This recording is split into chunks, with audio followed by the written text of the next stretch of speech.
Ոչ մի կիլոգրամի պայմանագիր չունենք։ Որ գործարանը գնում ես, ասում է հələ մենք պայմանագիր չենք կապում։ Հայաստանում գյուղ չկա, որտեղ սեզոնին բերքի մթերումը պատուհաս չդառնա գյուղացիների գլխին։ Մեր մոտ մի հատվածում գյուղը Մեր ձևով շարժման անդամները շրջելով Հայաստանի շատ գյուղերում նկատել են, որ մթերման խնդիրն այնքան է գյուղացիների հոգուն հասել, որ մի մասը հուսահատությունից թողել է գյուղատնտեսությունը, խոպանի ճամփան բռնել, մյուս մասն էլ սկսել է շատ չարտադրել, որ մթերման ժամանակ բերքը իր ձեռքով ստիպված չլինի թափել։ Վայոց ձորի ամենավերջին գյուղերից մեկն էր, այնտեղ էին գնացել, օրինակ այնտեղ կատնամթերքի հետ կապված կար այդ խնդիրը, Արարատյան դաշտավայրի գյուղերում կար խնդիրը կապված արդեն բանջարեղենի եւ մրգերի հետ, եւ բոլոր տեղերը, որտեղ որ մենք գնացել ենք, այս խնդիրը եղել է։ Մեր ձևովի անդամները չեն ուզում գյուղացիներին այդպես խեղճացած տեսնել։ Դրա համար դեպի ուժեղ Հայաստան տնտեսական 5 քայլերից 4-ով խոստանում են երաշխավորել բերքի մթերումը գյուղերում։ Տնտեսագետ Աշոտ Ֆարսյանի պնդմամբ լավ են պատկերացնում, որտեղից են սկսելու։ Լինելու են մթերման կայաններ, որոնք տարվա ընթացքում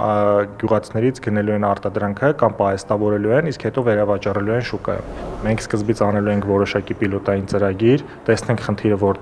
որտեղ հարցերը լուծվեցին, որտեղ չէ, եւ հետո արդեն process-ը լավացնելով անցնել հաջորդ փուլին։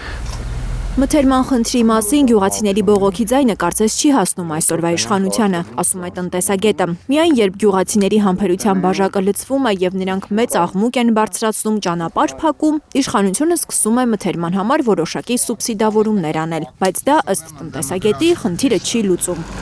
Այդ խնդիրը ծագել է Փաշինյանի իշխանության գալու հենց առաջին տարում, երբ նրա որոշմամբ փակվեց գյուղատնտեսության նախարարությունը։ Հայաստանում պետք է լինի նման նախարարություն եւ հիմնական պատճառը հետեւյալում է կայանում, այդ նախարարությունը զբաղվում է մոտ 1 միլիոն մարդու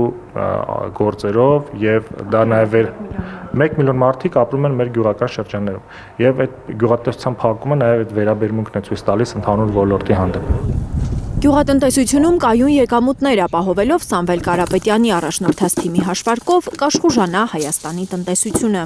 Տնտեսագետն ասում է, երբ լինի մթերման երաշխավորված շուկա, կլինի նաև տնտեսական բարձր եւ կայուն աճ։ Լիլիթ Գասպարյան, Նորայր Շարբաթյան, Հայլուր։